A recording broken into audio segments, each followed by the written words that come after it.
Life, culture and current events from a biblical perspective. 2020 with Neil Johnson on Vision.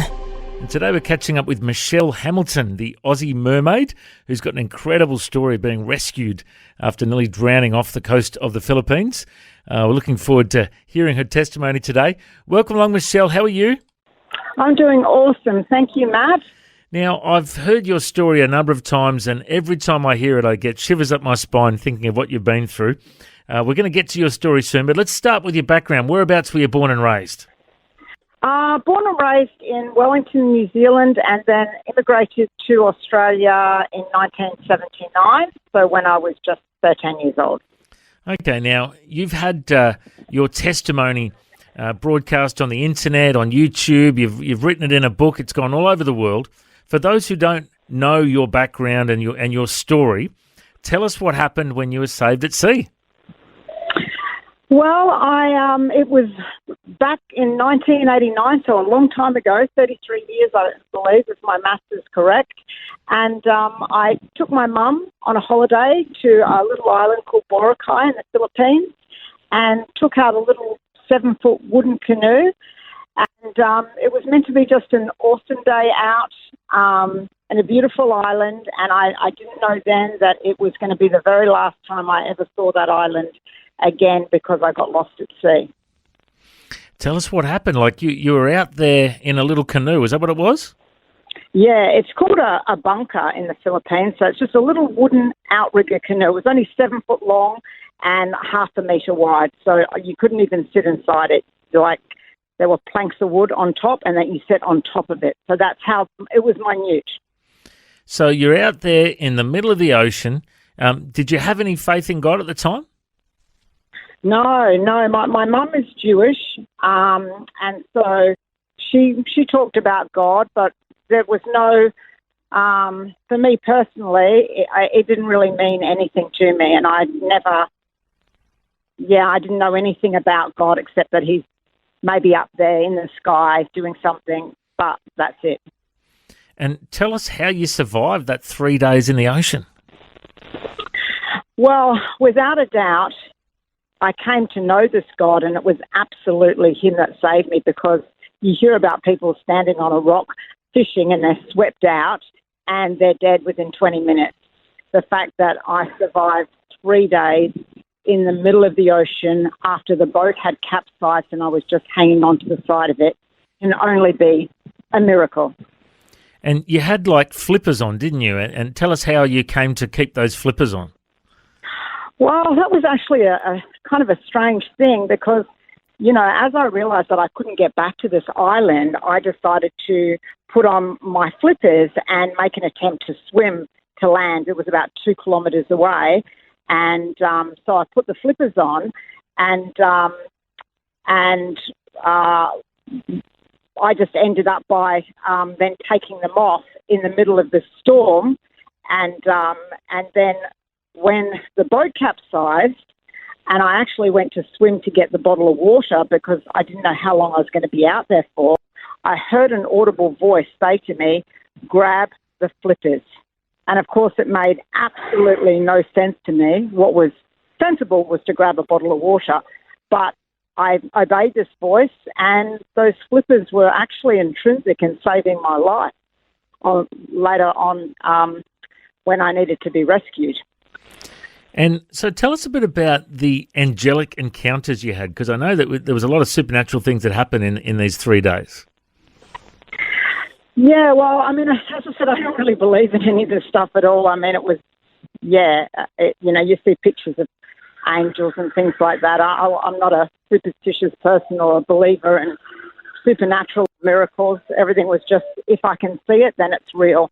But, yeah, when I was out there and God promised me that I wasn't going to die, I believe that he sent angels to protect me and save me so that I didn't drown. There's just no way I could have held on without this angelic force protecting me and holding me up in the ocean.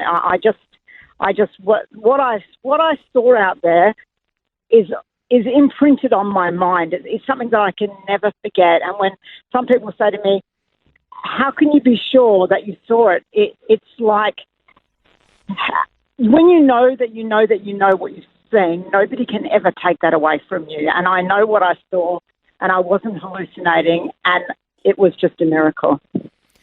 And I know that you had, sharks swimming nearby. What happened then? Oh, that was just incredible. I was amazed that I had not seen sharks earlier, to be honest, because the waters of the Philippines are quite tropical, and I just know them to be shark infested. And on the third day, I finally saw land. It was the first time I'd seen land in 3 days. And as I got closer to these 4 islands, I actually saw 2 sharks swimming towards me. And I don't think I didn't pray before then, but I prayed so desperately that they might be dolphins, but it was obvious from the swimming patterns that they weren't. And I heard this audible voice say to me, "Fear not, they won't hurt you." And it was a very big ask for me to not be afraid. But when I followed what God had instructed me, which was to have faith in him, then those sharks swam away as if they had never seen me at all. Wow. And that's the message that he let me live, because I actually made a promise to him out in the ocean. I said, if you let me live, I'll spend the rest of my life dedicated to telling, sorry, it makes me emotional, to telling people about you, and that you're a great, awesome and merciful God who saves people who are lost, whether you're lost at sea, whether you're lost in your marriage, whether you're lost in addiction, whether you're just mentally feeling unstable and lost in your mind. He's the God that comes down and he helps us, he picks us up, he sends angels, even if we don't see them, to protect us, and he tells us to just have faith in him, 100% faith, even if we can't see, like, I couldn't see a way to survive out there. For 3 days, I didn't see land until the very last part. I couldn't see how I was going to survive with sharks about to eat me. I couldn't see how I was going to be rescued, but he just kept asking me, have faith in what you can't see, because I've got this covered. Wow. And you know what? I've heard you share this a number of times now. Every time I hear it, I get emotional too. I just think, wow, you must have been, very close to death after 3 days in the water. All the things, the dehydration, the no water, all that kind of stuff. So, tell us how you got saved in the end. Well, I actually was very close to death, because this boat began to break apart, and I really was only left with just this outrigger attached to the boat. So by the time this rescue boat came by and saw me and picked me up, I was really close to death. I would not have lasted another day out there. I was incredibly dehydrated. I had second-degree burns. My feet that had the flippers on for all those days were blue. I don't even, if the flippers hadn't been taken off me, I don't know whether I may have kept my feet. These Filipino fishermen happened to spot me in the ocean, and they stopped their boat and they rescued me. Wow. And did they think you're a mermaid? Is that the story? They didn't. I know that sounds quite unbelievable, but the Filipinos are very superstitious about mermaids. They call them serena, and they literally found me in the middle of nowhere, just wearing a bikini, and I've got long blonde hair, and I'm still wearing these slippers, and they really did believe. They were actually afraid of me, and only later on, when they undid my money belt that was still attached around my waist and pulled out my passport, me and my mum's passport, did they think, nah, this is just a regular Aussie. Yeah. Amazing. And you've travelled all over the world sharing your story. Tell us what the response has been like when you've travelled to preach and share this testimony. Oh, well, it has been absolutely amazing. As I said, I have done my best to fulfill my promise to God, and, we wrote a book which was originally, published by Tyndale, and we went all over the world on the 700 Club to, all kinds of radio stations all throughout America. We spent 1 year in America just going about and sharing. After that, my husband and I spent 2 years in a caravan traveling to we've been to every single country town in Australia sharing the gospel. And then in 2009 to 2010, I spent several years in Asia, going through Indonesia, Malaysia, Singapore, sharing my testimony too. So, it's been an incredible response, and I think the main thing that people get out of it is that we just serve a God that is so loving to us, and we can't always see how much he loves us, but when we know that he cares so much about us that no matter what situation we are in, he's ready to reach down and just scoop us up and help us. And what we have to do is just reach out and ask for that help and believe it. That's the most important part, is to believe that he's the God of miracles and that he wants to do a miracle for us. Absolutely. And, it's a miracle, your survival story, but you've got another miracle story recently. You had been struggling with vertigo for many years, and you had a miracle healing. Tell us about how that's impacted you.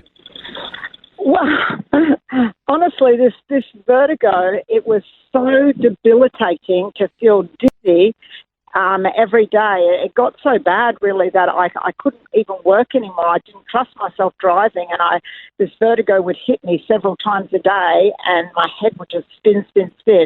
And, I despaired of what to do, Matt. I pray for so many other people, and they get healed, and I'm saying to God, where's my healing? Do I just have to live with this for the rest of my life? And this is where you're involved. I met you at, I think it was the coffee club, and we were just talking about me coming and speaking at your church. And I knew that you're a man that has healing hands. And so I thought, this guy's powerful in the Lord. I'm going to ask him, would he lay hands on me and pray for me? And from that day forward, I've been completely healed of vertigo, and it has not returned, and it's changed my life immeasurably. So I'm so grateful to you, Matt. Oh, wow. Well, I tell you what, it's Jesus that heals. And, I felt God say to me many years ago, any chance you get, you just pray for people. And sometimes you see them healed, sometimes you don't. And I'm just so blessed to hear that you are 100% healed and healthy, and you're out preaching again. And you're also very passionate about prayer ministry. Tell us a bit about your calling on your heart to pray for people and see them set free. Well, absolutely. I mean, I have always been interested in a holistic form of healing, and we are mind, body, soul, and spirit. And having had a really awful childhood myself, and having still a lot of trauma as I went into my adulthood, I thought there's got to be another way to do this.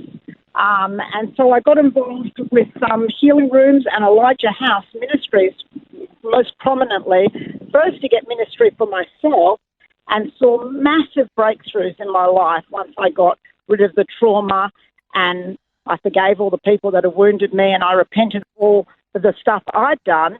And then after that, I was so blessed by what they'd done, I decided to become a volunteer. And so I volunteered for them for many, many, many years until this COVID situation happened. And then we decided, hey, we're not going to stop. So we started doing ministry with people online. And that's my heart, is to to co-partner with Jesus to help set the captives free. Absolutely. Well, I know that I've already got some friends that have been really impacted by your prayer ministry as well. And your testimony, the call in your life is so amazing.